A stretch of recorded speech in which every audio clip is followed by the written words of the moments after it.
El sonido de esa puerta de caoba maciza cerrándose en mi cara resonó como un disparo, un estruendo seco que rompió la elegancia silenciosa de Lomas de Chapultepec. Fernanda, mi hija mayor, la niña a la que le pagué los mejores internados de Suiza y a la que le compré esa misma mansión como regalo de bodas, acababa de echarme a la calle como si fuera un perro sarnoso. El aroma dulce y costoso de su perfume Chanel No. 5 todavía flotaba en el aire frío de la entrada, mezclándose de una manera cruel e irónica con el hedor a sudor, rancio y humedad que emanaba de mi propia ropa. Me quedé allí paralizada sobre el mármol importado del pórtico, sintiendo cómo las vibraciones del portazo me calaban los huesos viejos. Desde adentro su voz atravesó la madera cargada de un asco tan visceral que me hizo temblar más que el viento de febrero.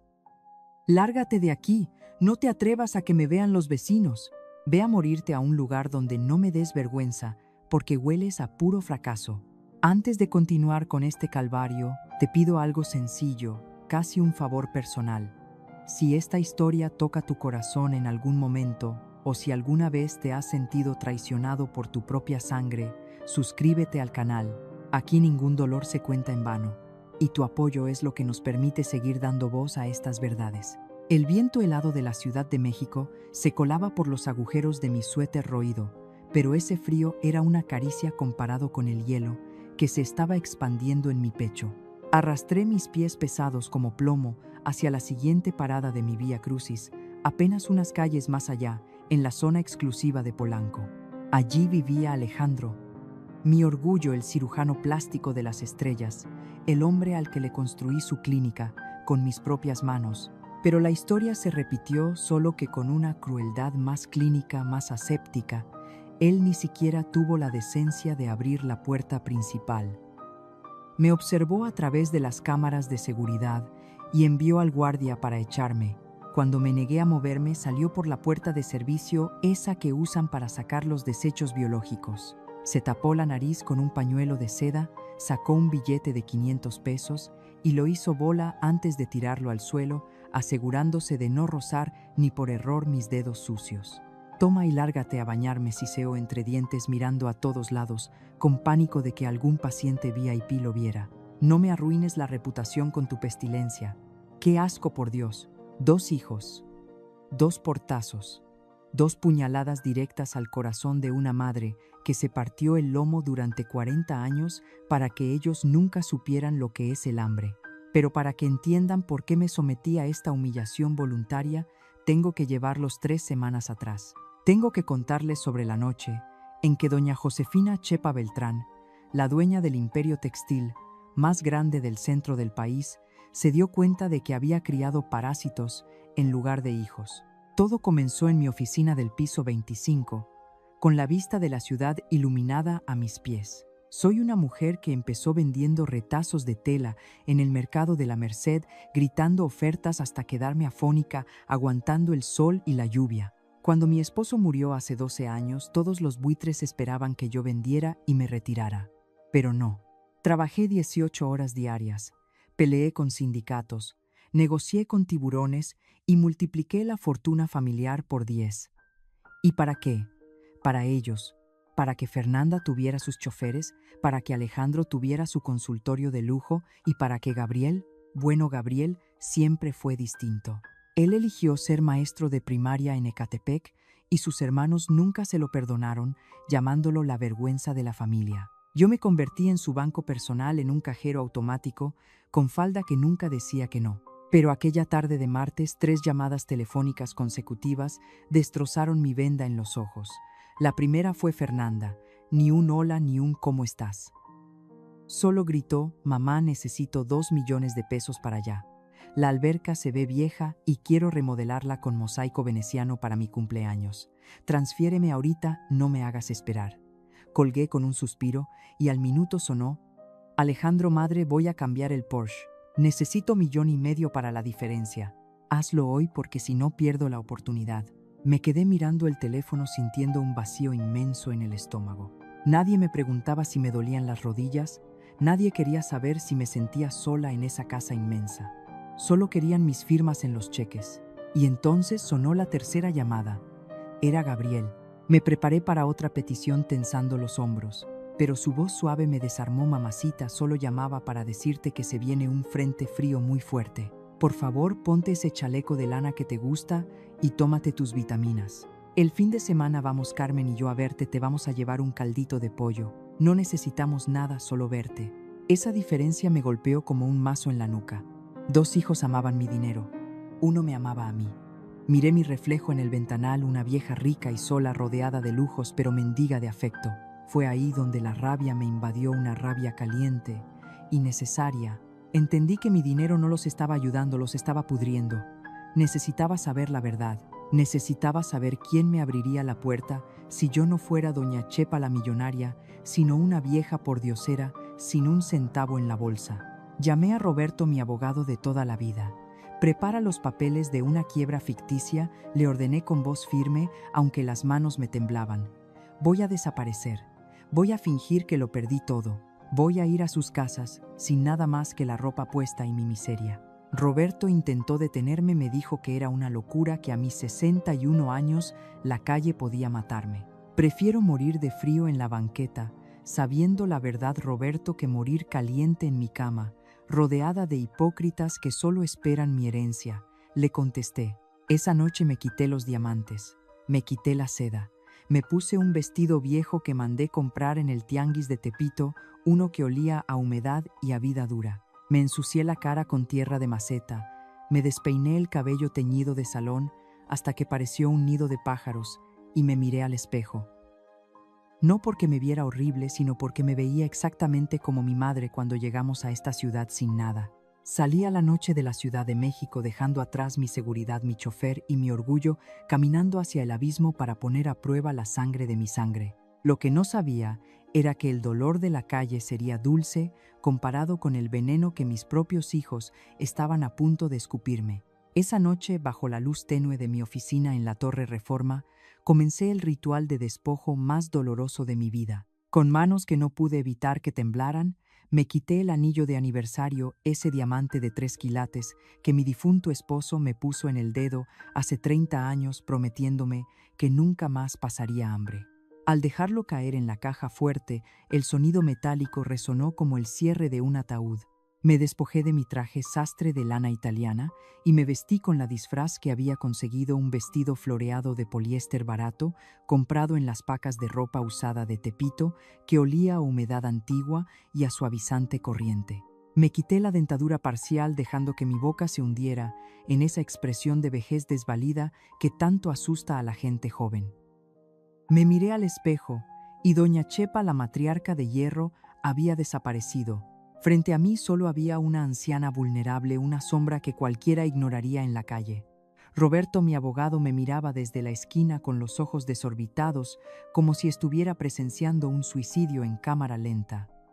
Por el amor de Dios, Josefina estalló rompiendo su habitual compostura profesional. Esto es una locura suicida. ¿Tienes idea de lo que pasa en las calles de la Ciudad de México de noche? Te pueden matar por unos zapatos viejos. Te pueden secuestrar. Tus hijos no valen tu vida. Me giré hacia él, y creo que mi nueva apariencia lo asustó más que mis palabras. Roberto, le dije con una calma helada que contrastaba con mi aspecto, ¿crees que los ladrones de afuera son peores que los de adentro? Prefiero que un extraño me quite la vida a que mis propios hijos me quiten el alma a pedazos mientras sonríen esperando mi herencia. Abre la puerta. Salir de la torre fue como cruzar un portal dimensional. El aire acondicionado con aroma a lavanda fue reemplazado de golpe por el smog picante y el frío cortante de la noche capitalina. Caminé hacia la estación del metro, arrastrando una bolsa de plástico negra con mis pocas pertenencias. Mis pies, acostumbrados a la suavidad de las plantillas ortopédicas y el cuero fino, empezaron a arder dentro de unos zapatos de tela con la suela tan delgada que podía sentir cada piedra, cada grieta y cada escupitajo seco del pavimento.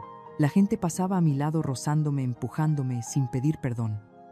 Para ellos, yo ya no era una persona. Era un obstáculo, un bulto de ropa vieja que estorbaba el paso. ¿Alguna vez has sentido esa invisibilidad? Esa sensación de gritar en medio de una multitud y que nadie voltee porque tu apariencia no merece atención. Si alguna vez te has sentido borrado por la indiferencia del mundo, déjame un comentario.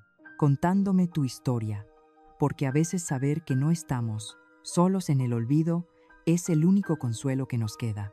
Llegué a la Tapo, la terminal de autobuses de Oriente, cerca de la medianoche. El lugar era un hervidero de almas en tránsito, un purgatorio de concreto. Busqué un rincón alejado de las luces más brillantes, intentando hacerme pequeña, intentando desaparecer. El piso estaba helado, una frialdad que traspasaba la tela barata de mi vestido y se clavaba en mis riñones. Me acurruqué abrazando mi bolsa, cerrando los ojos para intentar dormir, pero el miedo me mantenía alerta. De repente, una patada seca en mi espinilla me hizo gritar. Un hombre con el rostro curtido por el sol y el aliento apestando a aguardiente barato se paró sobre mí, tambaleándose. «Órale, vieja, lárgate de aquí», me gritó, escupiendo al hablar. «Este es mi rincón. Búscate tu propio agujero o te saco a golpes». El terror me paralizó. Quise gritarle que yo era Josefina Beltrán, que podía comprar esa terminal entera si quisiera, pero la realidad me golpeó. En ese momento yo no era nadie. Solo una vieja indefensa a merced de la violencia de la calle. Me levanté a duras penas, con la pierna palpitando de dolor, murmurando disculpas atropelladas, mientras él se reía y se tiraba en el cartón que yo ocupaba. Me arrastré hasta una banca de metal dura y fría, y allí encogida como un feto lloré. Lloré de rabia, de miedo y de una profunda soledad. Pensé en Fernanda durmiendo en sus sábanas de hilo egipcio, de 1000 hilos. Pensé en Alejandro en su departamento inteligente con calefacción. Ellos dormían tranquilos soñando con mi dinero mientras yo peleaba por un metro cuadrado de suelo sucio para pasar la noche. La madrugada llegó lenta y dolorosa. El hambre me retorcía el estómago, un dolor agudo que había olvidado desde mi infancia en la vecindad. Saqué un bolillo duro que había guardado en la bolsa. Estaba chicloso, casi incomible, pero lo mordí con desesperación. Mientras masticaba, vi mi reflejo en el cristal sucio de una taquilla cerrada. Tenía los ojos hinchados, el cabello grasiento pegado a la frente y ojeras profundas. Era perfecta. Ya no tenía que actuar. La miseria se me había pegado a la piel en una sola noche. Estaba lista para el primer acto de mi tragedia. Tomé el primer camión guajolotero que iba hacia el poniente, hacia Lomas de Chapultepec. El contraste era obsceno. A medida que el autobús avanzaba, las calles sucias y los puestos de tacos daban paso a avenidas arboladas y mansiones amuralladas. En el asiento de adelante, 2 señoras con bolsas de marca cuchicheaban lanzándome miradas de reojo. «¡Qué asco!», susurró una lo suficientemente alto para que yo la oyera. «Deberían prohibir que gente así suba al transporte. Huele a rancio, seguro trae piojos». Me hundí en mi asiento apretando los dientes. Esas mujeres eran como mi hija, perfumadas por fuera pero podridas de intolerancia por dentro. Bajé del autobús un par de calles antes de la casa de Fernanda. Mis piernas temblaban no solo por el cansancio de la noche en vela, sino por el peso de lo que estaba a punto de descubrir. Caminé por las banquetas impecables, sintiéndome una mancha en un lienzo blanco. Y ahí estaba, la casa, la mansión estilo colonial californiano, que yo pagué con el sudor de mi frente. El portón de hierro forjado brillaba bajo el sol de la mañana. Me paré frente a él con el corazón galopando en el pecho como un caballo desbocado. Levanté mi mano sucia con las uñas negras de tierra y presioné el timbre. El sonido ding-dong resonó adentro, dulce y melodioso, anunciando la llegada de la madre que lo había dado todo, pero que ahora venía a pedir lo único que el dinero no puede comprar. La puerta estaba a punto de abrirse, y con ella el infierno. La casa de Fernanda se alzaba ante mis ojos como una fortaleza de vanidad en el corazón de Lomas de Chapultepec. Era una casona estilo colonial californiano, con muros inmaculados y herrajes negros que parecían encajes de hierro, una propiedad que yo misma liquidé con un cheque de 7 cifras hace apenas 4 años como regalo por su 32º cumpleaños. Recuerdo vívidamente ese día, los abrazos, los gritos de euforia, las promesas de que esa siempre sería mi casa. Sin embargo, parada allí, ahora frente a esa opulencia que mi trabajo había comprado, me sentía más pequeña y sucia que una cucaracha a punto de ser aplastada. Mis manos temblorosas, cubiertas de mugre real y maquillaje teatral, pulsaron el botón del interfono. La voz de la empleada doméstica, chillona y despectiva, rasgó el silencio a través del altavoz. «Ya le dije que no queremos nada. Aquí no damos limosna. O se va o llamo a la patrulla de la colonia». Me tragué el nudo de humillación que me cerraba la garganta. y respondí con la poca dignidad que me quedaba. Por favor, dígale a la señora que es su madre. Dígale que doña Josefina está aquí. Pasaron minutos eternos, minutos en los que el silencio pesaba más que el concreto antes de que el portón peatonal se abriera. No fue un mecanismo automático. Fue Fernanda quien salió. Llevaba un vestido de seda color marfil que le quedaba pintado al cuerpo y ese collar de perlas de los mares del sur que le traje de mi último viaje a Asia. Pero su rostro maquillado a la perfección no mostraba preocupación sino un terror puro y egoísta. Salió disparada hacia la banqueta, no para abrazarme, sino para bloquearme el paso usando su propio cuerpo como escudo, para que nadie desde adentro pudiera verme dándome la espalda a su propia casa como si estuviera ocultando un crimen. El aroma de su perfume importado me golpeó una bofetada olfativa que contrastaba violentamente con mi olor a sudor rancio y desesperación. Mamá siseó con los dientes apretados, sus ojos escaneando frenéticamente las ventanas de los vecinos. ¿Qué es esto? Te volviste loca. Mírate, pareces una indigente sacada del basurero. ¿Qué clase de broma de mal gusto es esta? Busqué en sus ojos, los mismos ojos que yo había arrullado de niña buscando un rastro de piedad, pero solo encontré el reflejo frío de mi propia miseria. Comencé a recitar la tragedia que había ensayado, dejando que mi voz se quebrara con una sinceridad que no necesitaba fingir. Fernanda, hija mía. Lo perdí todo. La empresa colapsó, el banco me quitó hasta la última silla. Llevo 2 días durmiendo en la calle sin comer, sin bañarme. Solo necesito un rincón, hija. No te pido tu recámara principal, solo un espacio en el cuarto de servicio o en la bodega. Por favor, hace mucho frío. Intenté en un impulso natural de madre tomarle la mano buscando el calor de su piel. Su reacción fue instintiva y brutal. Dio un salto hacia atrás como si mis dedos estuvieran cubiertos de ácido, retirando su mano con una mueca de asco absoluto. «No me toques», gritó en un susurro histérico. «Me vas a manchar. ¿Tienes idea de lo que cuesta esta seda? Por Dios, hueles a podrido, hueles a fracaso». En ese instante, risas cristalinas y música de piano suave flotaron desde la puerta entreabierta. «Fer, querida, ¿todo bien? ¿Quién es?», preguntó una voz elegante desde el interior. Fernanda se puso pálida como si la hubieran descubierto traficando drogas. Se giró hacia mí y la súplica en su mirada no era por mi bienestar sino por su reputación. «Mamá, tienes que irte. Ahora mismo. Tengo el té mensual con el comité de beneficencia.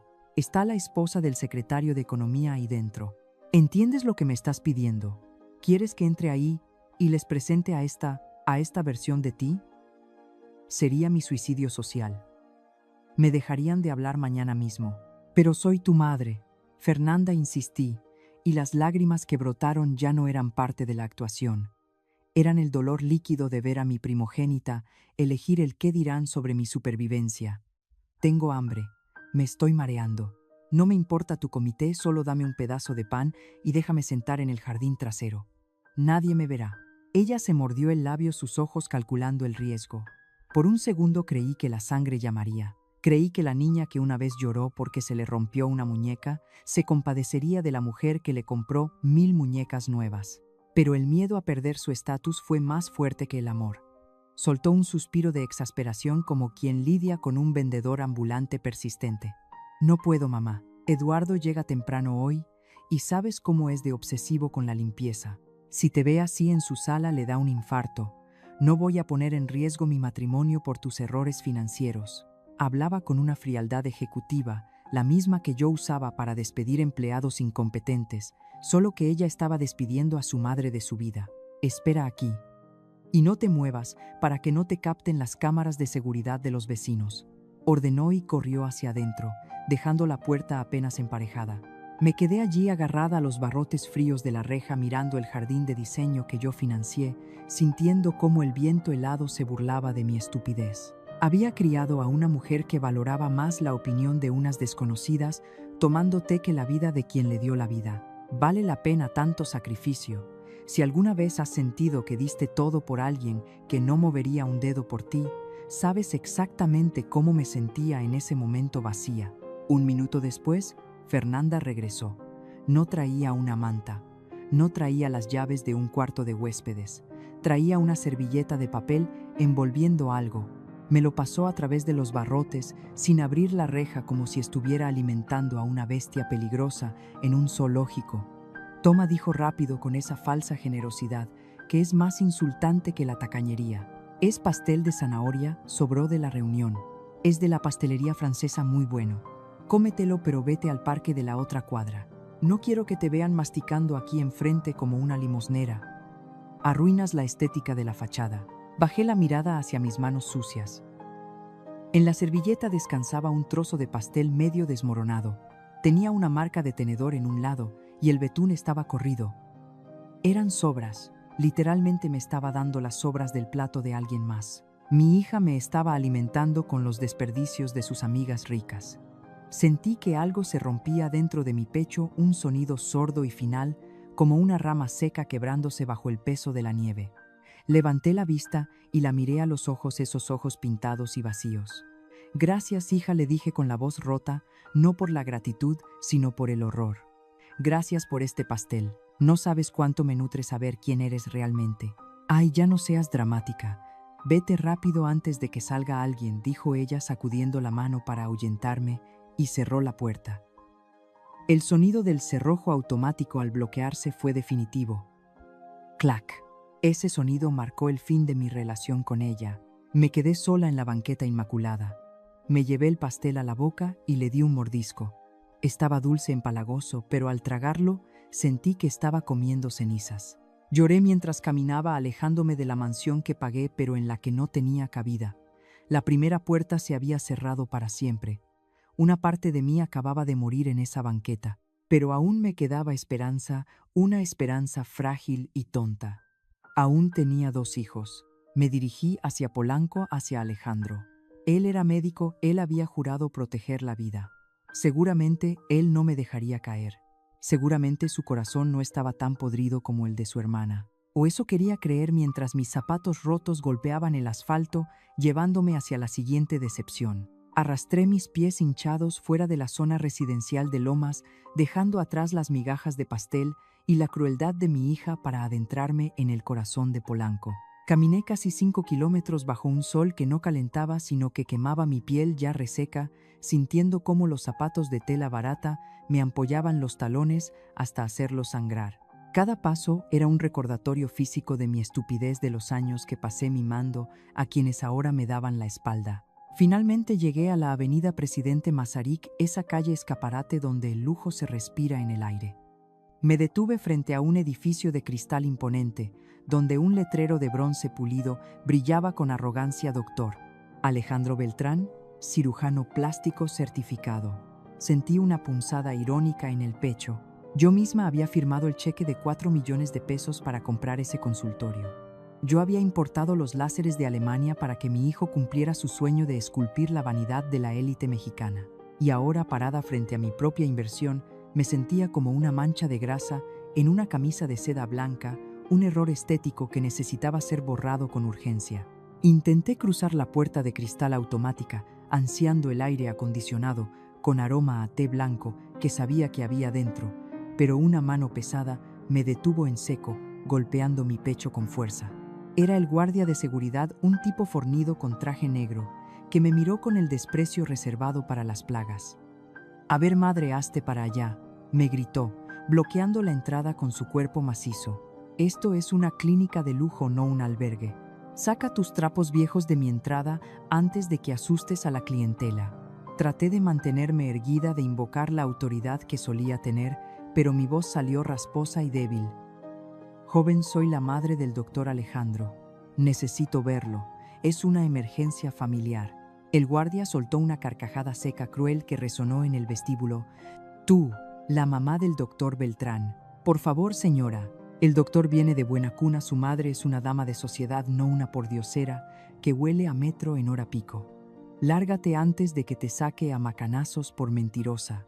Me quedé paralizada, no por la amenaza del guardia, sino porque vi el pequeño punto rojo de la cámara de seguridad parpadeando justo encima de nosotros. Sabía que Alejandro estaba en su oficina mirando los monitores. Él me estaba viendo, sabía que era yo, y su silencio era la respuesta más brutal que podía recibir. No me moví. Me aferré a la manadera de la puerta, con mis manos sucias, decidida a no ser ignorada. El guardia se llevó la mano al audífono, escuchó una orden breve y me miró con una mueca de asco renovado. «Tienes suerte, vieja», escupió.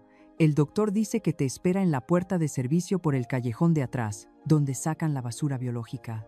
Y dice que te apures, que no tiene todo el día». Me mandó a la basura. Mi hijo, el que juró proteger la vida, me envió al callejón trasero como si yo fuera un residuo tóxico. Di la vuelta al edificio, mis piernas temblando de humillación, hasta llegar a una puerta de metal gris rodeada de contenedores que apestaban a químicos y desechos. La puerta se abrió y allí estaba él, Alejandro, impecable en su bata blanca, con el cabello engominado hacia atrás y ese reloj Rolex en la muñeca que le regalé cuando se graduó con honores. Pero no había amor en sus ojos, solo un pánico furioso. No se acercó. Se mantuvo a 2 metros de distancia, sacando un pañuelo de lino para cubrirse la nariz y la boca, protegiéndose de mí como si yo fuera la peste bubónica encarnada. «Mamá, ¿qué demonios te pasa?», susurró a gritos con los ojos desorbitados, mirando hacia la calle para asegurarse de que nadie lo viera. «Fernanda me llamó, dijo que te volviste loca, pero no pensé que fuera tan literal. Mírate, estás asquerosa. Tengo a la esposa de un senador en el quirófano ahora mismo. ¿Te imaginas si sale y ve a mi madre pareciendo una teporocha? Me cierran el consultorio. Me arruinas la vida». Lo miré buscando al niño que una vez me curó una herida en el dedo con una curita de dibujos animados. Ese niño había muerto devorado por este hombre vanidoso. «Hijo», le dije, y mi voz se quebró por la sed y el dolor. «Me robaron todo, Alejandro. La empresa, la casa, todo. No tengo dónde dormir. Tengo hambre. Tengo sed. Solo déjame entrar a la salita de descanso de las enfermeras, dame un vaso de agua y déjame sentar 5 minutos. Te juro que no haré ruido». Alejandro retrocedió un paso más, horrorizado, como si mis palabras fueran esporas contagiosas. «No, ni lo pienses. Mi clínica es un ambiente estéril. Tú traes bacterias de la calle mugre, quién sabe qué enfermedades. No voy a arriesgar mi licencia sanitaria por tu capricho de jugar a la pobre». Su rostro se endureció, esa máscara de frialdad profesional que usaba para decirles a las mujeres que necesitaban más cirugía. Metió la mano en el bolsillo de su pantalón de diseñador y sacó un billete azul de 500 pesos. Y entonces hizo lo impensable. No extendió la mano para dármelo. No quiso rozar mi piel. Arrugó el billete en una bola y me lo lanzó al pecho. El papel golpeó mi hombro y cayó al suelo, aterrizando justo en un charco de agua sucia que escurría de los contenedores de basura.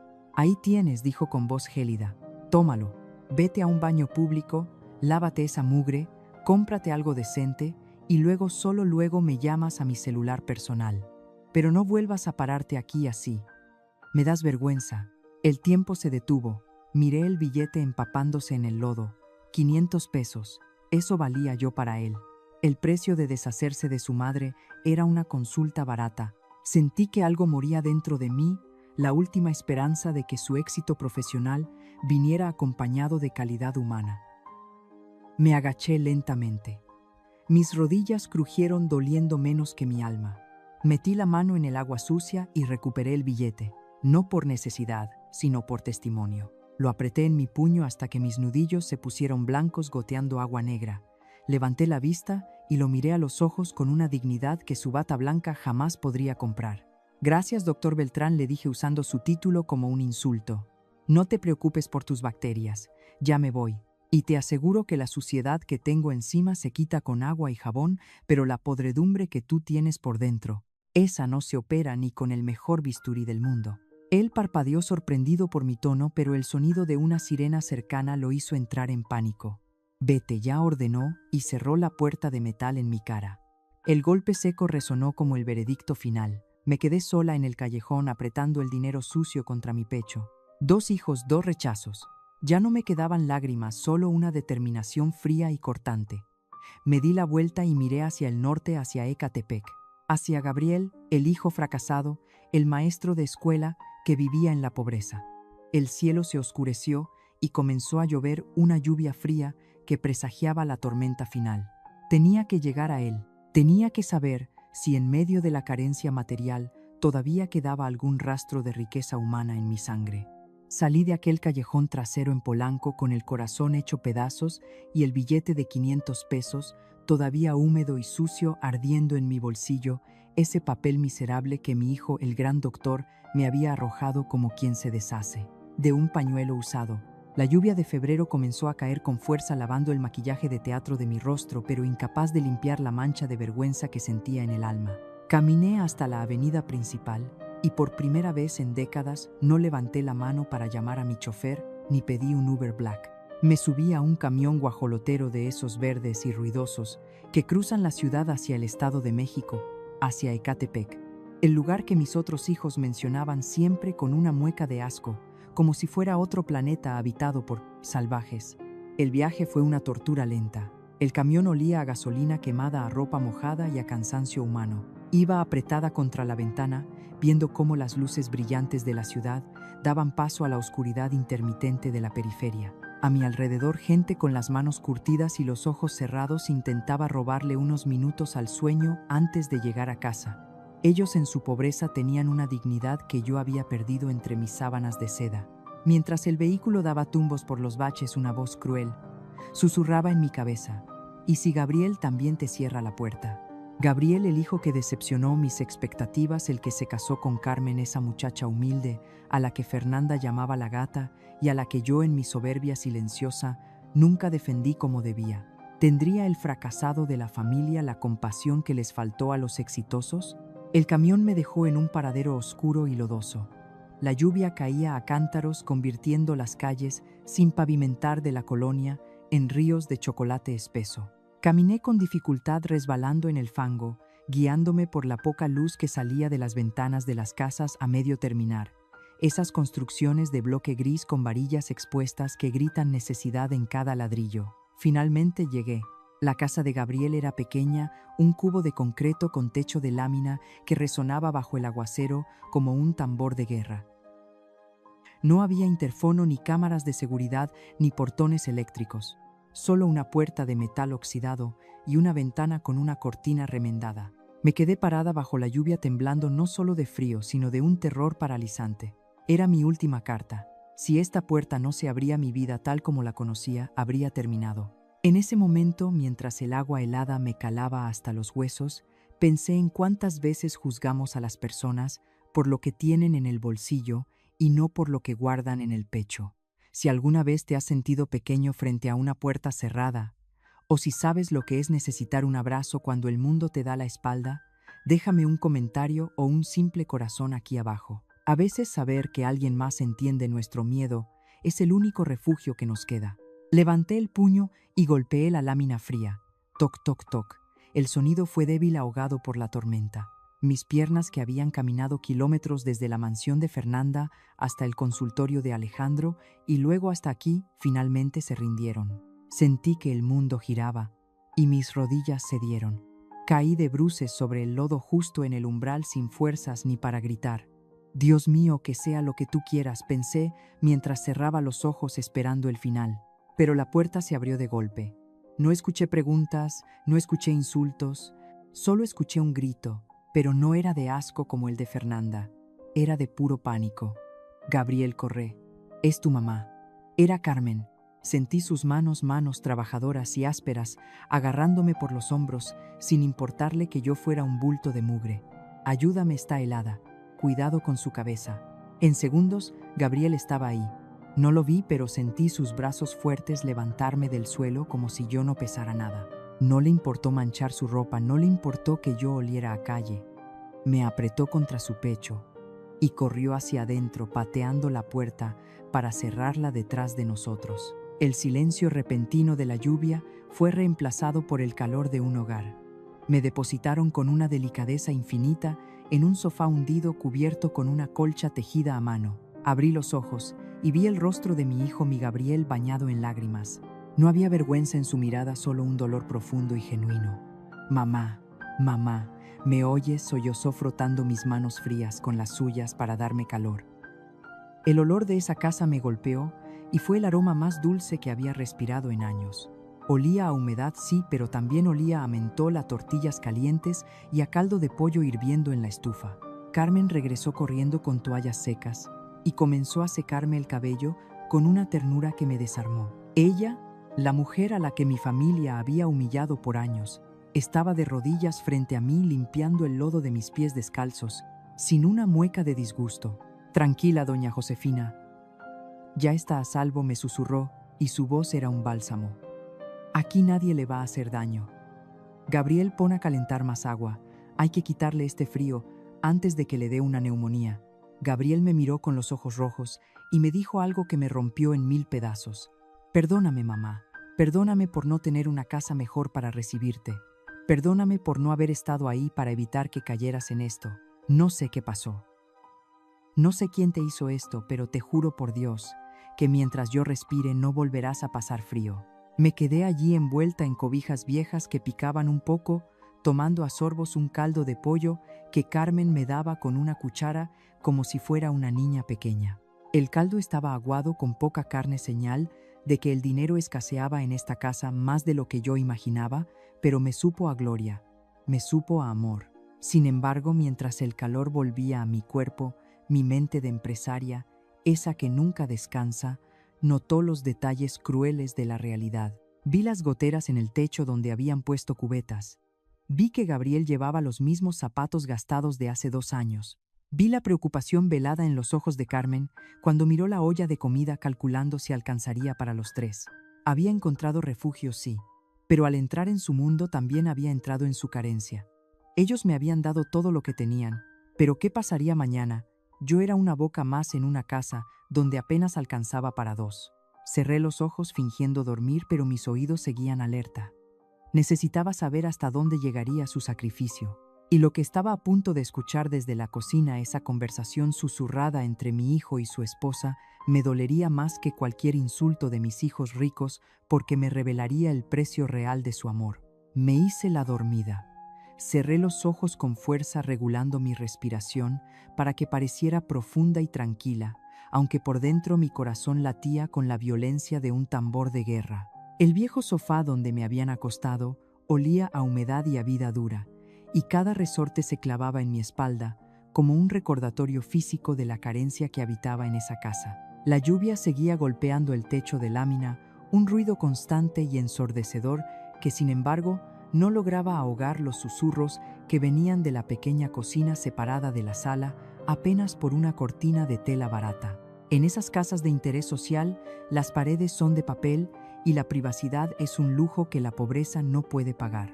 Yo, doña Josefina, la mujer que solía dormir en habitaciones insonorizadas, ahora estaba condenada a escuchar la desnuda realidad de la supervivencia de mi hijo menor. Y lo que estaba a punto de oír me dolería más que cualquier golpe, más que el frío de la calle, más que el desprecio de mis otros hijos. «Gabriel, baja la voz, la vas a despertar».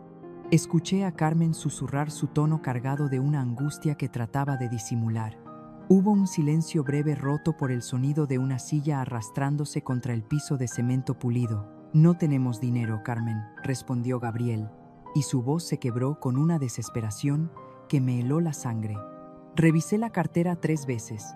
«Nos quedan 200 pesos para terminar la quincena». 200 pesos. Ypsilon, mamá. Mamá, necesita medicinas para ese resfriado. Necesita comer bien, no solo caldo con menudencias. ¿Cómo voy a cuidarla? Soy un inútil, tal como dicen mis hermanos, un maestro de escuela que no puede ni comprarle un jarabe a su madre». Esas palabras fueron como ácido corrosivo en mis oídos. Un inútil. Así lo había llamado Alejandro en la última Navidad, burlándose de su sueldo frente a toda la familia mientras brindaba con champán francés. Y yo, en mi arrogancia ciega, no lo defendí, dejé que lo humillaran, y ahora ese inútil estaba llorando en su cocina porque no sabía cómo protegerme, mientras el exitoso me había tirado 500 pesos al lodo. Me mordí el labio hasta sentir el sabor metálico de la sangre para no soltar un sollozo. Quería levantarme, gritarles que yo tenía millones, que podía comprar esa colonia entera si quisiera, pero sabía que no podía. La prueba tenía que llegar hasta el final. Necesitaba ver hasta dónde llegaba la profundidad de su alma. Escuché el sonido de la puerta del refrigerador abrirse y cerrarse, un sonido hueco, vacío. «No digas eso nunca más», le contestó Carmen, con firmeza aunque su voz temblaba. Tus hermanos tienen dinero, Gabriel, pero son pobres de espíritu. Tú eres millonario en bondad. Dios aprieta pero no ahorca, mi amor. Algo se nos ocurrirá. ¿Qué se nos va a ocurrir? Carmen, replicó él, la frustración elevando su tono peligrosamente. La renta ya se venció. El casero vino ayer a amenazar con echarnos si no pagamos el viernes. Y ahora tenemos una boca más que alimentar. No me malinterpretes, daría mi vida por mi mamá, pero los números no mienten. Estamos ahogados. Si no pagamos, nos vamos a la calle los tres. Me quedé paralizada bajo la cobija raída. Yo era la carga. Yo era la piedra que terminaría de hundir su frágil balsa. Mis hijos ricos me echaron porque les estorbaba estéticamente. Mi hijo pobre me acogió a pesar de que mi presencia amenazaba su propia supervivencia. La culpa me invadió una marea negra y asfixiante. Yo, que había gastado fortunas en viajes innecesarios, ahora estaba poniendo en riesgo el techo de mi hijo. De repente hubo un silencio largo en la cocina, un silencio pesado cargado de decisiones difíciles. Luego escuché un sonido pequeño, metálico, inconfundible. Cling. Un anillo golpeando la mesa de formica, y luego otro. Cling. Véndelos, dijo Carmen. Su voz ya no temblaba. Era acero puro. ¿Qué no, Carmen? No protestó Gabriel, horrorizado. Son nuestros anillos de boda. Es lo único de valor que tenemos. Me costó 2 años ahorrarlos. No voy a dejar que vendas nuestro matrimonio. No estamos vendiendo nuestro matrimonio, tonto, le contestó ella, con una ternura que me desgarró. El matrimonio somos tú y yo, es lo que sentimos, es cómo nos cuidamos. Estos anillos son solo metal, oro de 10 quilates, pero oro al fin. En el Monte de Piedad nos pueden dar unos 3,000 o 4,000 pesos por los dos si tenemos suerte. Con eso pagamos la renta, compramos las medicinas de tu mamá y llenamos el refrigerador para una semana. Pero Carmen, es lo único que te he podido dar, lloró Gabriel. Tu familia te dijo que te casabas con un muerto de hambre, que terminarías vendiendo hasta los calzones. Si vendemos los anillos, les estamos dando la razón. Que digan lo que quieran, sentenció ella, y pude imaginar su rostro levantado orgulloso, esa gata que Fernanda despreciaba, demostrando ser una leona. Mi abuela decía que las joyas son para los tiempos de vacas flacas, y este es uno. Tu mamá nos necesita hoy, Gabriel, no mañana. Hoy. Ella te dio la vida, te cuidó cuando eras niño, ahora nos toca a nosotros. Mañana a primera hora vas al empeño. Y no quiero ver esa cara larga. Lo hacemos por amor, y el amor no necesita oro para brillar. Enterré la cara en el cojín sucio para ahogar el grito que me subía por la garganta. Estaban dispuestos a vender sus alianzas, el símbolo sagrado de su unión, para comprarme medicinas, a mí, la mujer que los había mirado por encima del hombro durante años. Comparé mentalmente ese sacrificio con la actitud de Fernanda, que no quiso darme ni una noche en su cuarto de huéspedes por miedo a ensuciar, o de Alejandro, que protegió su consultorio antes que a su madre. Esos anillos valían poco dinero, tal vez lo que yo gastaba en una cena, pero en ese momento valían más que todo mi imperio textil. Eran la prueba física de un amor que yo no merecía. Escuché a Gabriel sorberse la nariz resignado. Te prometo que te los voy a recuperar, le juró. Un día te voy a comprar unos mejores, te lo juro. Con que me quieras como me quieres me basta, respondió ella. Hubo el sonido de un beso suave y luego pasos acercándose a la sala. Me quedé inmóvil, controlando hasta el último músculo de mi cuerpo. Gabriel se detuvo junto al sofá. Sentí su presencia, su calor. Me acomodó la cobija con cuidado, asegurándose de que mis pies estuvieran cubiertos. Descansa, mamá, susurró en la oscuridad con la voz rota. Todo va a estar bien, no dejaré que nada te falte. Se alejaron hacia su pequeña habitación. La puerta se cerró. Me quedé sola en la penumbra con el sonido de la lluvia y la verdad brutal golpeándome la conciencia. Esa noche no dormí. Pasé las horas mirando las manchas de humedad en el techo, llorando en silencio, no de tristeza, sino de una gratitud dolorosa y una vergüenza infinita. Yo había venido a probarlos a ellos, pero ellos me habían probado a mí y me habían encontrado deficiente. Yo era rica en dinero, pero una indigente en humanidad comparada con Carmen y Gabriel. Apreté los puños bajo la manta. Mañana irían al Monte de Piedad. Mañana intentarían vender sus anillos, pero yo sabía algo que ellos no. Sabía que esa venta nunca se concretaría, porque el amanecer traería consigo no solo el sol, sino la tormenta perfecta. Roberto llegaría con los papeles. La farsa terminaría, pero antes de eso descubriría un secreto más, un secreto que Carmen guardaba celosamente, y que cambiaría el destino de mi herencia para siempre. La noche del sacrificio había terminado, pero el día de la revelación apenas estaba por comenzar. El sol de la mañana se filtró por las rendijas de la cortina remendada, iluminando las partículas de polvo que bailaban en el aire de aquella pequeña sala en Ecatepec. No me despertó la luz, sino el aroma inconfundible del café de olla con canela y piloncillo, un olor que me transportó de golpe a la cocina de mi abuela décadas atrás, antes de que el dinero y la ambición endurecieran mi corazón. Abrí los ojos y me encontré con la realidad de mi nuevo mundo, un techo con manchas de humedad que parecían mapas de países olvidados y el sonido lejano de los gallos y los claxones de los camiones guajoloteros. Me senté en el sofá con la espalda crujiendo pero extrañamente descansada. Por primera vez en años, había dormido sin pastillas, acunada por la certeza de que, aunque estaba en la casa más pobre de mi familia, era la única donde realmente me querían. Gabriel ya estaba vestido para salir. Llevaba su camisa de trabajo planchada con esmero, pero con el cuello ya desgastado por el uso, y cargaba su maletín de cuero sintético que se estaba pelando en las esquinas. Se acercó a mí y me besó en la frente con una ternura que me hizo querer llorar de nuevo. «Buenos días, mamá», me dijo forzando una sonrisa que no llegaba a sus ojos cansados. «Tengo que irme a la escuela temprano. Dicen que van a adelantar la quincena, así que a lo mejor hoy traigo buenas noticias». Mintió. Lo supe al instante. Sus ojos se desviaron hacia su mano izquierda, donde una línea de piel más clara marcaba el lugar donde hasta anoche había estado su anillo de boda. Se lo había quitado. Lo llevaba en el bolsillo listo para empeñarlo en el Monte de Piedad por unos cuantos pesos para comprarme jarabe y comida. Quise detenerlo, quise gritarle que yo podía comprar la casa de empeño entera, pero me mordí la lengua. Necesitaba que Roberto llegara con los papeles, necesitaba que la revelación fuera completa. «Vete con Dios, mijo», le dije tragándome el nudo en la garganta. Verlo salir por esa puerta de lámina sacrificando su símbolo de amor por mí fue la lección de humildad más grande que he recibido. Mientras él caminaba hacia el sacrificio, mis otros hijos seguramente dormían en sábanas de seda, soñando con remodelaciones y autos deportivos ajenos al hecho de que su hermano menor estaba vendiendo su alma por salvar a la madre que ellos despreciaron. Carmen se quedó conmigo.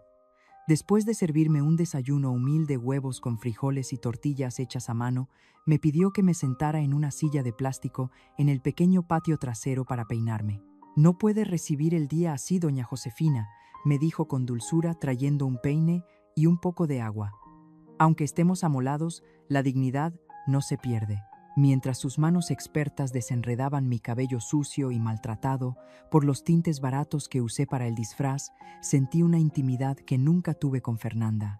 Mi hija mayor pagaba a estilistas exclusivos para que no la tocaran, y si alguna vez yo intentaba arreglarle el cabello, me manoteaba diciendo que la despeinaba. Pero Carmen la gata, como la llamaban mis hijos ricos, me trataba como si mi cabeza fuera de porcelana fina. «¿Sabe, doña Josefina?», empezó a decir Carmen rompiendo el silencio mientras trenzaba mis canas. «Sus otros hijos, ellos no son malos, solo están perdidos». Me tensé. ¿Cómo podía defenderlos después de cómo la habían tratado Fernanda? «Siempre me mira como si fuera a robarme los cubiertos de plata cuando voy a sus fiestas», continuó, y hubo un dolor sordo en su voz. «Y el doctor Alejandro, bueno, él ni siquiera me saluda, hace como que soy invisible, como si yo fuera parte del mobiliario. Pero no me importa lo que piensen de mí. Lo que me duele es lo que piensan de Gabriel. Creen que es un fracasado porque no tiene un coche del año. Pero ese hombre, señora, ese hombre que acaba de salir a vender su anillo, es el rey de esta casa. Y prefiero comer frijoles con un rey que caviar con un patán». Sus palabras fueron una bofetada de realidad. Carmen tenía más clase en su dedo meñique que toda la alta sociedad de Lomas de Chapultepec junta. Cuando terminó de peinarme, me miré en un pedazo de espejo roto que tenían recargado en la pared. Ya no parecía una pordiosera loca, parecía una abuela, una madre, una mujer amada. «Gracias, hija», le dije, y por primera vez la palabra hija salió de mi boca sin reservas, con todo el peso de la verdad. «Carmen, necesito pedirte un favor». le dije preparando el terreno para el acto final. Necesito hacer una llamada. Tengo un viejo amigo que tal vez pueda ayudarnos. No quiero que Gabriel venda los anillos si no es necesario. Ella me miró dudosa, pero asintió y fue a buscar su celular. Era un modelo viejo con la pantalla estrellada de esos que hay que poner en altavoz porque el auricular no sirve bien. Marqué el número de Roberto, mi abogado, con dedos temblorosos. Bueno, contestó Roberto al primer tono. Sabía que estaba esperando mi señal. Soy yo, dije tratando de que mi voz sonara firme. Estoy en casa de Gabriel. Trae los papeles, trae todo. A las 10 de la mañana. Y Roberto, avísales a Fernanda y a Alejandro. Diles que es urgente, que se trata de mi situación final. Que vengan aquí. Colgué antes de que Carmen pudiera hacer preguntas. Ella me miraba con los ojos muy abiertos, confundida por el tono autoritario que se me había escapado sin querer. ¿Su amigo va a venir?, preguntó tímidamente. Sí, Carmen. Va a venir y va a traer soluciones. Hubo un silencio incómodo. Carmen se sentó frente a mí, retorciéndose las manos en el delantal. Se veía pálida, ojerosa, y de repente rompió a llorar. No fue un llanto ruidoso, sino un sollozo silencioso que sacudió sus hombros delgados. Me alarmé. ¿Qué pasa, muchacha? ¿Te dije algo malo? Ella negó con la cabeza, cubriéndose el rostro. No es usted, doña Josefina. Es que ya no puedo más. Con el secreto sollozó y lo que dijo a continuación detuvo el mundo. Gabriel no lo sabe. No se lo he dicho porque no tenemos dinero, porque apenas nos alcanza para comer y me da terror ser una carga más. Pero estoy embarazada. El aire se escapó de mis pulmones, que susurré sintiendo que las lágrimas me nublaban la vista. Tengo 3 meses, confesó, levantando la vista con ojos llenos de miedo. Iba a decírselo esta semana, pero luego usted llegó y la renta se venció y ahora él vendió los anillos. ¿Cómo vamos a traer un bebé a este mundo, señora? ¿Cómo le voy a decir que va a ser papá cuando no tiene ni para pagar la luz? Dios me perdone, pero a veces pienso que es una maldición y no una bendición. Me quedé helada mirando su vientre plano bajo el vestido sencillo. Ahí, en esa casa de lámina, en medio de la pobreza más absoluta, estaba creciendo mi nieto, el heredero de mi imperio. Mientras Fernanda remodelaba piscinas y Alejandro compraba autos deportivos, mi nuera, la gata, llevaba en su vientre el futuro de mi sangre, y estaba aterrorizada de anunciarlo, porque pensaba que no podrían alimentarlo. La ironía era tan cruel que me dieron ganas de gritar. Mis hijos ricos abortaban el amor para mantener su estatus, mientras mis hijos pobres temían a la vida por falta de recursos. Me levanté y la abracé con todas mis fuerzas, olvidando mi papel de anciana desvalida. No es una maldición, Carmen, le dije al oído con una ferocidad que la sorprendió. Escúchame bien, ese bebé es lo mejor que le ha pasado a esta familia en años. Y te juro por la memoria de mi esposo que a ese niño nunca le faltará nada. Ni pañales, ni leche, ni escuela, ni amor. Aguanta un poco más, hija. Solo 1 hora más. Carmen me miró sin entender, pensando que eran delirios de una vieja senil. No sabía que en menos de 60 minutos 2 camionetas blindadas se estacionarían frente a su puerta de lámina. No sabía que su vida de carencias estaba a punto de terminar para siempre. Pero tampoco sabía que la guerra estaba por estallar y que antes de la redención tendríamos que ver la cara más fea de la ambición humana cuando Fernanda y Alejandro cruzaran ese umbral y se dieran cuenta de que su madre no era una mendiga, sino el juez que dictaría su sentencia. Gabriel regresó apenas unos minutos antes de la hora acordada. Entró por la puerta de lámina con la cabeza gacha y los hombros caídos, como si cargara el peso del mundo en su espalda. No tuvo que decir nada. Su mano izquierda desnuda lo gritaba todo. Donde antes brillaba el anillo de oro que sellaba su promesa de amor, ahora solo quedaba una marca de piel más clara, un fantasma de lo que había sacrificado. Se acercó a la mesa y depositó un fajo de billetes arrugados junto a la taza de café. 3.500 pesos. Eso fue lo que le dieron. El precio de su historia de amor, rematada en una ventanilla de empeño para comprarle medicinas a una madre que, irónicamente, podría haber comprado la casa de empeño entera sin pestañear. Carmen lo abrazó en silencio y yo tuve que morder el puño de mi suéter viejo para no aullar de dolor. Ese dinero sobre la mesa me quemaba la vista. Era la ofrenda más pura que había recibido en mi vida y al mismo tiempo la prueba más contundente de que yo no merecía a este hijo. Pero no hubo tiempo para el duelo ni para las confesiones sentimentales. A las 10 en punto, el rugido de motores potentes rompió la habitual sinfonía de perros ladrando y cumbias lejanas de Ecatepec. Me asomé por la cortina y vi la escena surrealista: una camioneta Mercedes-Benz blanca y un BMW deportivo gris se abrían paso con dificultad entre los baches llenos de agua sucia de la calle, sin pavimentar. Los vecinos salían de sus casas murmurando y señalando, mientras mis hijos mayores descendían de sus naves espaciales de lujo como si fueran dioses visitando el infierno. Fernanda bajó primero con unos lentes oscuros enormes y tapándose la nariz con un pañuelo de seda, cuidando que sus tacones no tocaran el lodo. Alejandro bajó después, mirando su reloj con impaciencia, como si cada segundo en este barrio le restara años de vida. Venían a resolver el problema, pero no sabían que el problema eran ellos. Golpearon la puerta con una autoridad que no les correspondía. Gabriel fue a abrir. Ni siquiera lo saludaron. Fernanda irrumpió en la pequeña sala barriendo el lugar con una mirada de asco absoluto, haciendo una mueca al ver las paredes despintadas. Por Dios, Gabriel soltó sin preámbulos, su voz goteando veneno. Siempre supe que vivías mal, pero esto es ridículo. Huele a humedad, a encierro. Huele a pobreza rancia. ¿Cómo puedes tener a mamá aquí? Es insalubre. Alejandro entró detrás, ni siquiera miró a su hermano. Se dirigió directamente a mí, que estaba sentada en el sofá, encogida en mi disfraz de miseria. Bueno, mamá, ya estamos aquí, dijo con frialdad clínica. Fernanda y yo hablamos en el camino. Ya que lo perdiste todo y claramente no estás bien de la cabeza para andar vagabundeando, encontramos una solución. Hay un asilo estatal en las afueras. Es barato, básico, pero te darán de comer. Nosotros pagaremos la cuota mínima de ingreso. Es lo más que podemos hacer dada tu irresponsabilidad financiera. Gabriel se interpuso entre ellos y yo, temblando de rabia. No se atrevan, gritó, y por primera vez vi al león despertar dentro de mi hijo manso. No van a meter a mi madre en un asilo de caridad, ella se queda aquí. Carmen y yo la vamos a cuidar. Vendimos nuestros anillos para comprarle comida, algo que ustedes con todos sus millones no tuvieron la decencia de hacer. Lárguense si solo vinieron a insultar. Alejandro soltó una carcajada seca, cruel. ¿Vendieron los anillos? Vaya, qué conmovedor. El par de mediocres jugando a los héroes. Gabriel entiende, mamá, ya no es doña Chepa la empresaria. Ahora es una carga. Y tú no puedes ni mantenerte a ti mismo. ¿Qué le vas a dar? Frijoles. Y lástima, hazte a un lado y déjanos manejar esto como adultos. Fernanda asintió mirando sus uñas perfectas. Es por su bien, Gabriel. Además, no queremos que nos esté buscando en nuestras casas para pedir limosna. Es vergonzoso.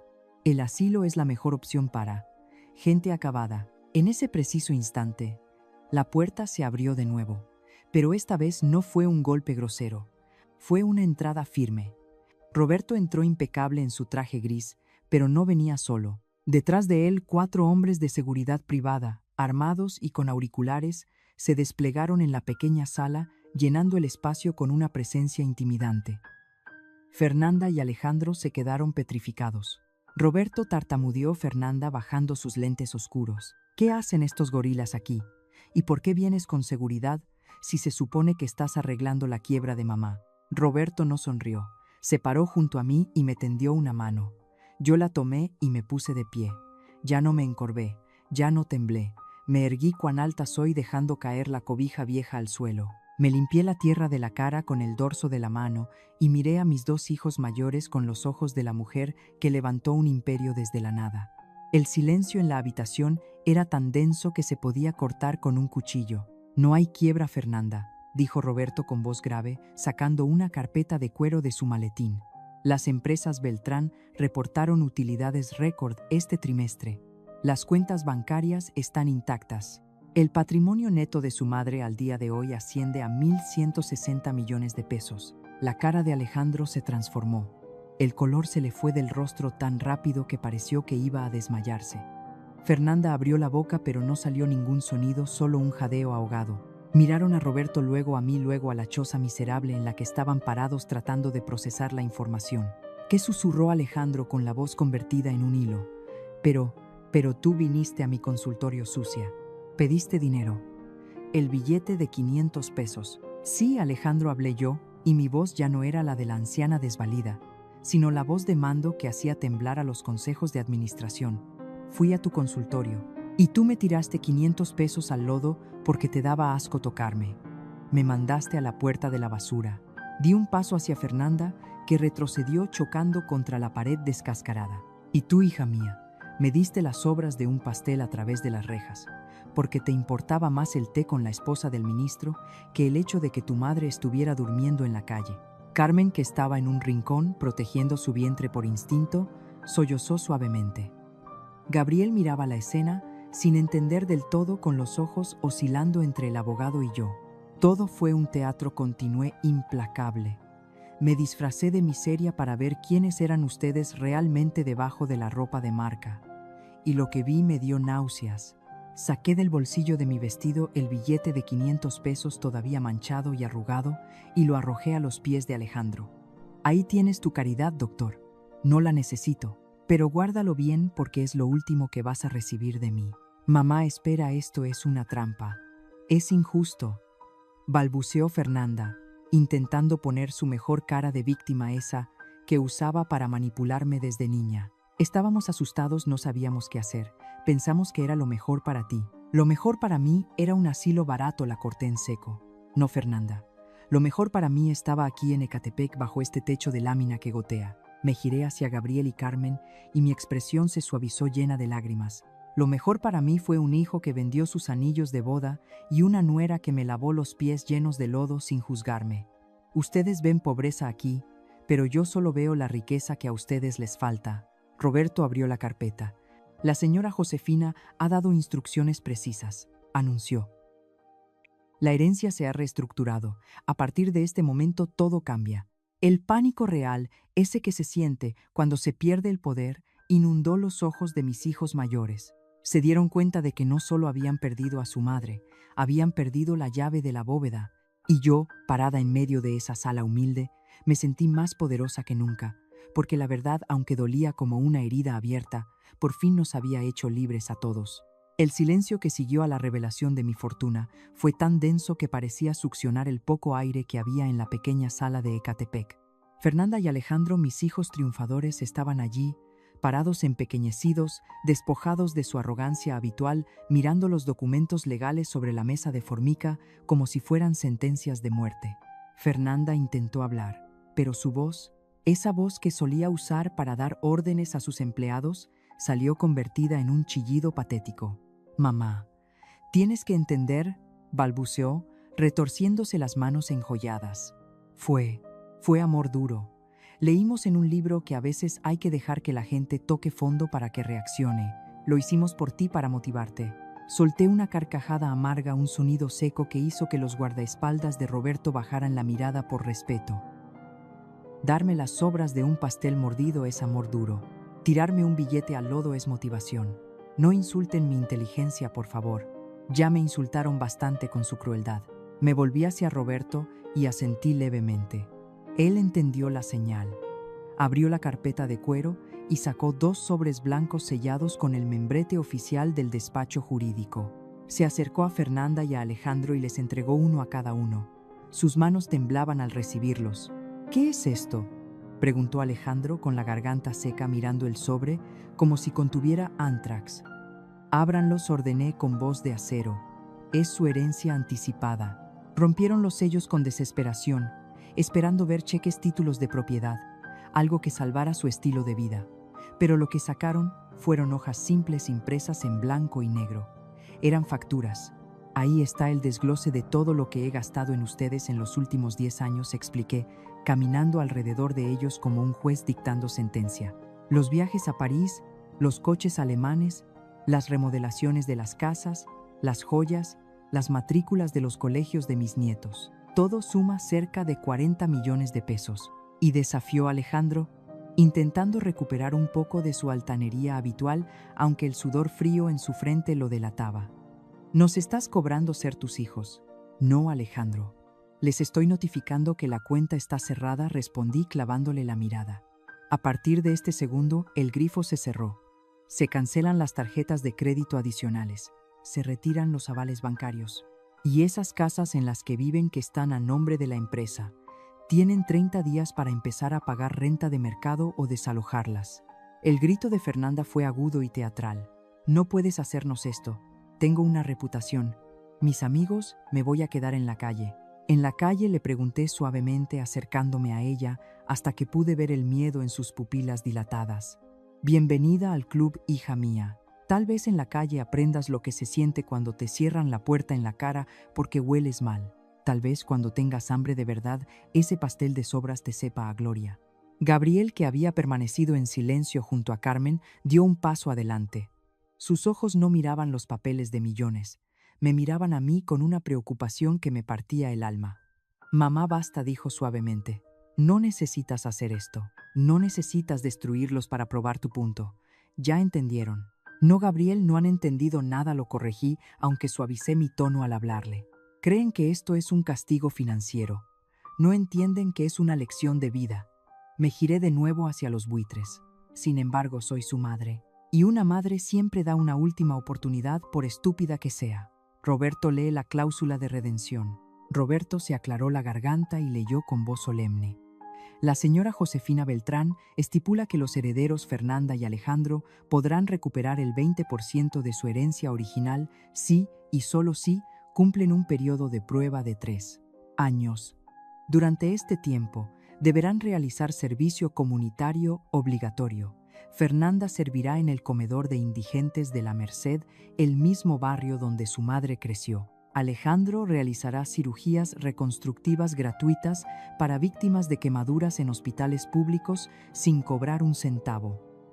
Cualquier falta, cualquier queja por maltrato y la herencia se pierde para siempre. El silencio volvió a caer pesado como una losa. Alejandro miraba sus manos de cirujano, esas manos que solo tocaban pieles ricas, imaginándolas tocando la piel quemada de la pobreza. Fernanda parecía a punto de vomitar. Era una humillación pública diseñada quirúrgicamente para atacar sus egos inflados. «Y si no aceptamos», susurró Alejandro con odio. «Entonces se van con lo que traen puesto», respondí. «Y todo, absolutamente todo, pasará a manos de Gabriel, de Carmen y...». Hice una pausa dramática, mirando a mi nuera con una sonrisa cómplice, «y del bebé que viene en camino». La noticia cayó como una bomba atómica. Gabriel se giró bruscamente hacia Carmen con los ojos desorbitados. «Bebé», tartamudeó. «Vamos a ser papás». Carmen asintió llorando y riendo, al mismo tiempo llevándose las manos al vientre plano. «No te lo dije porque no teníamos dinero, Gabriel. Tenía miedo». Gabriel cayó de rodillas y abrazó su cintura, olvidando a los abogados, a los hermanos millonarios y a la madre poderosa. Solo existían ellos dos y el milagro de la vida en medio de la pobreza. Fernanda y Alejandro observaron la escena con una mezcla de envidia y derrota. Sabían que habían perdido. Ese niño no nacido ya era más rico y más amado de lo que ellos jamás serían. «Ese niño será el heredero universal de la mayoría de mis bienes», anuncié, sellando el destino de mi imperio. «Pero no se preocupen por el dinero ahora. Gabriel, levántate». Mi hijo se puso de pie con el rostro iluminado por una felicidad que el dinero no puede comprar. Le tendí un cheque que Roberto me había preparado. No era por millones, era por 4,000 pesos. «Toma», le dije, «ve al Monte de Piedad ahora mismo. Recupera los anillos. No voy a permitir que el símbolo de un amor tan puro se pierda entre las deudas de otros». Gabriel tomó el cheque, pero luego hizo algo que me dejó sin aliento. Lo rompió en pedazos pequeños y los dejó caer al suelo junto al billete sucio de Alejandro. «Gabriel», exclamé confundida. «No quiero tu dinero para recuperar los anillos, mamá», me dijo con una dignidad que me hizo sentir pequeña. «Los voy a recuperar trabajando. Voy a dar clases dobles, voy a lavar coches si es necesario. Esos anillos son nuestros y los vamos a recuperar con nuestro esfuerzo como siempre hemos hecho. Lo único que quiero de ti es que te quedes a comer». Carmen hizo más caldo. En ese momento sentí que mi corazón se expandía hasta doler. Mis otros hijos me pedían millones y me daban sobras. Mi hijo pobre rechazaba mi dinero y me ofrecía su mesa. Me volví hacia Fernanda y Alejandro, que seguían allí parados como estatuas de sal. «Ya escucharon», les dije con voz tranquila. «Tienen mucho trabajo que hacer si quieren redimirse.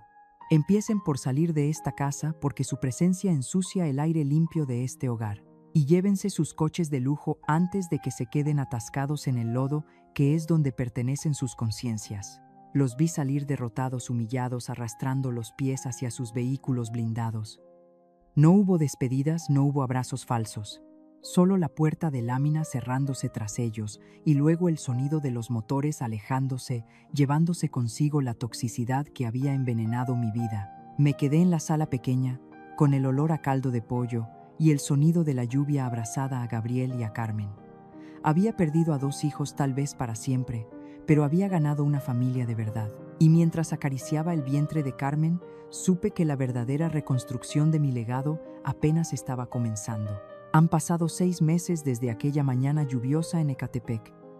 Y si alguien me hubiera dicho que vería a mi hija Fernanda, la reina de Lomas de Chapultepec, sirviendo sopa de lentejas en un comedor comunitario de la Merced, me habría reído. En su chara. Pero ahí estaba ella con el cabello recogido en una red obligatoria y sin una gota de maquillaje, sudando la gota gorda frente a una olla gigante que humeaba olor a comino y pobreza. Al principio lo hizo con asco, arrugando la nariz como si el aire estuviera envenenado, pero la realidad es una maestra brutal. Un día, un anciano indigente al que ella intentó servirle de mala gana, le escupió a los pies y le gritó: «Si vas a dar caridad con esa cara de perro, mejor lárgate, princesa de basurero.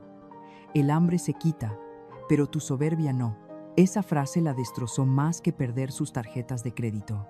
La vi llorar en el baño del comedor, no por la ofensa, sino porque se dio cuenta de que para esa gente, su dinero y su apellido no valían nada.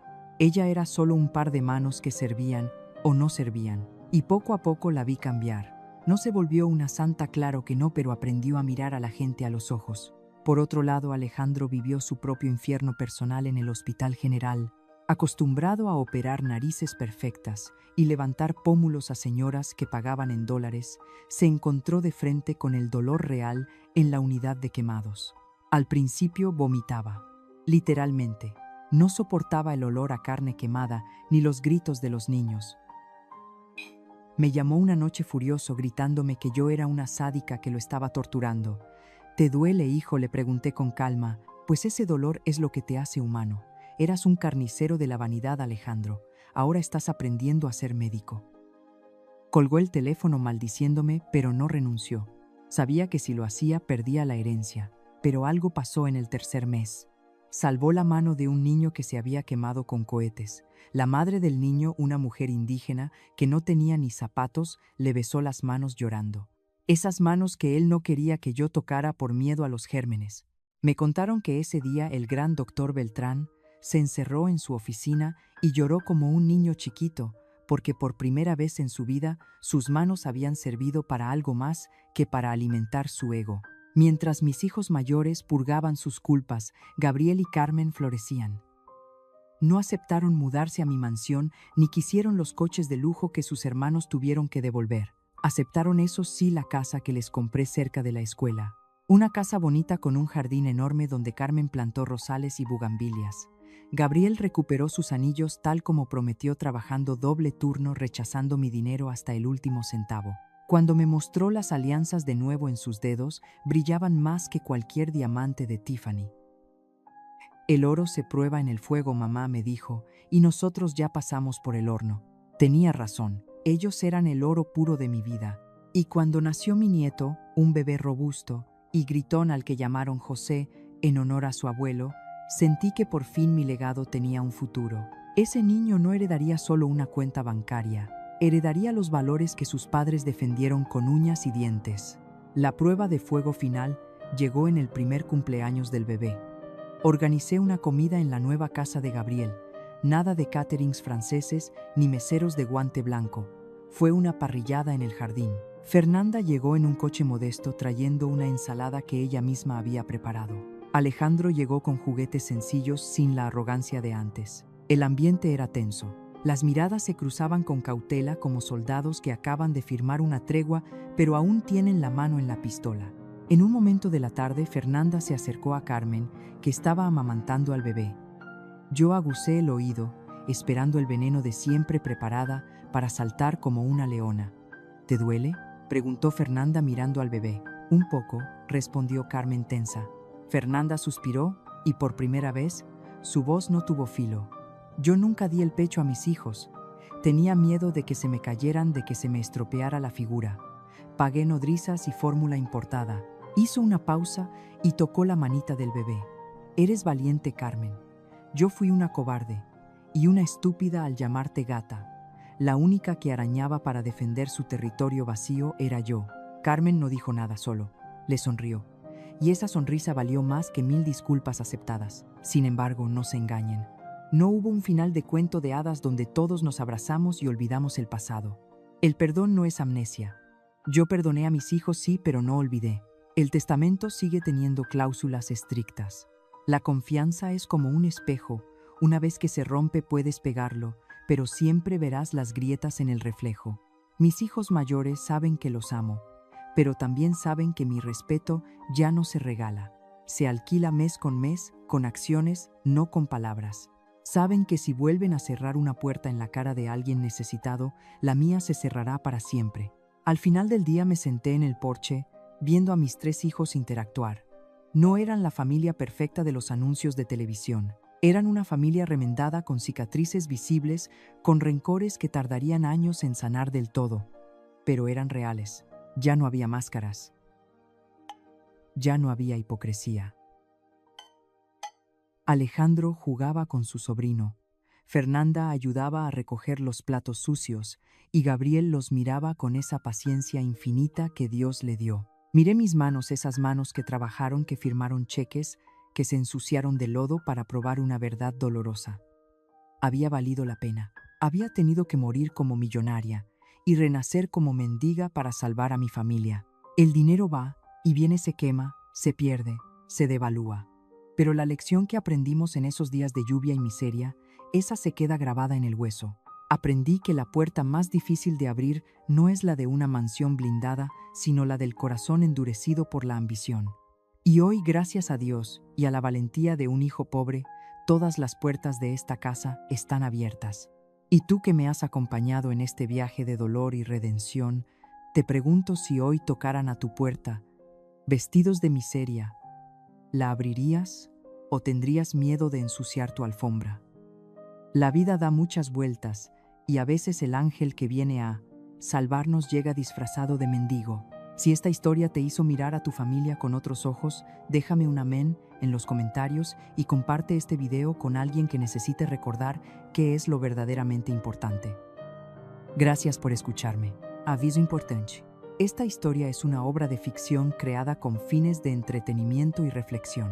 Los personajes, situaciones y nombres presentados son producto de la imaginación y se utilizan para ilustrar dinámicas familiares complejas. Sin embargo, las situaciones de abandono, maltrato emocional, abuso financiero hacia personas mayores y discriminación familiar son problemas reales y serios que afectan a muchas personas en nuestra sociedad.